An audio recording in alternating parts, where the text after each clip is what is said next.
ఉదయం 5 గంటలకు పోతుండే 10 గంటలకు 10:30కు వస్తుండే గ్రౌండ్కి. మార్నింగ్ 5 గంటలకు పోయి 10:30కు వస్తుండే. ఇన్ని గంటలు ఏం చేస్తారో బాబు నువ్వు అని చెప్పేసి అంటే, నేను ఉరుకుతానే ఉంటాను సార్, నాకు అథ్లెట్ సార్, నేను మ్యారథాన్ రన్నర్ సార్ నేను అని చెప్పేసి. నేను మీ తల్లిదండ్రులకు ఫోన్ చేసి చెప్తా చూడు, నువ్వు టైం వేస్ట్ చేసుకుంటున్నావు, మీ తల్లిదండ్రులు చదువుకోవాలని చెప్పేసి అని చెప్తున్నారు. సరే ఆటలు ఆడు, కానీ ఆటలతో పాటు కూడా చదువు కూడా ఉండాలని చెప్పిన.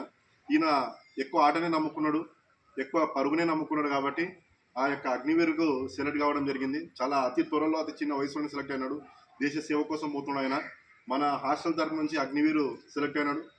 ఇంతకుముందు మన హాస్టల్ చదువుతున్నటువంటి విద్యార్థులందరూ కానిస్టేబుల్లకు, దానిలకు, పంచాయత్ సెక్రటరీలకు, దానిలకు సెలెక్ట్ అయినారు. కానీ మన హాస్టల్ తరఫు నుంచి దేశ సేవకు పోతున్నటువంటి మొట్టమొదటి విద్యార్థి.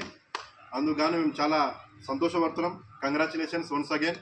ఇట్లా మళ్ళా ప్రయత్నం చేసి ఇంకా విద్యార్థి కూడా ఉన్నత స్థాయికి ఎదగాలని చెప్పేసి కోరుకుంటున్నాం. Thank you.